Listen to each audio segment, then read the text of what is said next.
नैनीताल की ओर जाते हुए कालाडूंगी एक छोटा सा कस्बा दिखता है।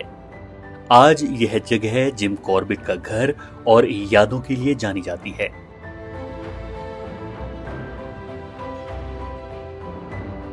लेकिन इसका एक और बड़ा इतिहास है।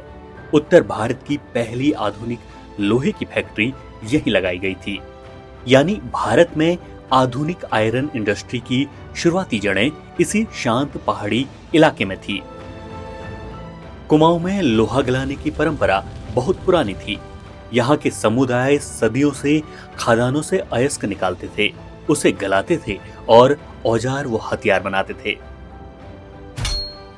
पिथौरागढ़ की खुदाइयों में ईसा से 1000 साल पुरानी लोहे की भट्टियों के प्रमाण मिले हैं। जब 1815 में यह इलाका अंग्रेजों के अधिकार में आया तो अफसर इस पारंपरिक तकनीक और अयस्क की उपलब्धता से हैरान थे। शुरुआती सर्वे में उन्हें 50 से ज्यादा खदानें और कई स्मेल्टिंग रिफाइनिंग फोर्ज मिले। उन्हें लगा कि कुमाऊं एक बड़े आयरन उद्योग का केंद्र बन सकता है। इसके बाद ब्रिटिश अधिकारियों द्वारा 1856 में कालाडूंगी के पास तिचौरी में यूरोपीय तकनीक की ब्लास्ट फर्नेस बनाई गई। बहुत से इतिहासकार इसे उत्तर भारत का पहला आधुनिक आयरन वर्क्स मानते हैं। 24 मार्च 1856 में भट्टी जलाई गई और शुरुआती रिपोर्टों में उत्कृष्ट गुणवत्ता का लोहा मिलने की बात लिखी गई। एक साल बाद यहाँ पहला पिग आयरन तैयार हुआ। यह कुमाऊं ही नहीं, पूरे उत्तरी भारत के औद्योगिक इतिहास की अहम उपलब्धि थी। लेकिन सफलता के साथ चुनौतियां भी सामने आई। पहाड़ में सड़कें नहीं थी, इसलिए बड़े पैमाने पर अयस्क और अन्य कच्चा माल लाना मुश्किल होने लगा। तकनीकी गड़बड़ियां भी सामने आई।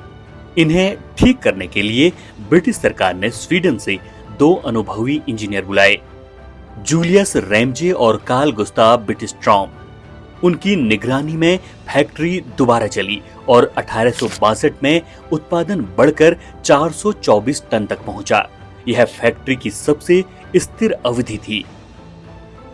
अयस्क रामगढ़ की पहाड़ियों से बकरियों और भेड़ों की पीठ पर लाया जाता था, जो बेहद महंगा पड़ता था। 1876 में आखिरी कोशिश की गई। पुरानी भट्टी को हॉट ब्लास्ट तकनीक से अपग्रेड किया गया। 1877 और 78 में उत्पादन बढ़कर 1080 टन तक पहुंच गया। तकनीक थी, अयस्क था, ईंधन के लिए जंगल थे, लेकिन बाजार दूर था और परिवहन लगभग असंभव था। और सबसे बड़ा कारण था ब्रिटिश नीति।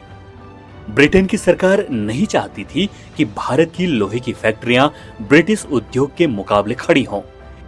इसलिए धीरे धीरे इस परियोजना को अनदेखा कर दिया गया और 1879 में दिचौरी कालाडूंगी आयरन वर्क्स को हमेशा के लिए बंद कर दिया गया।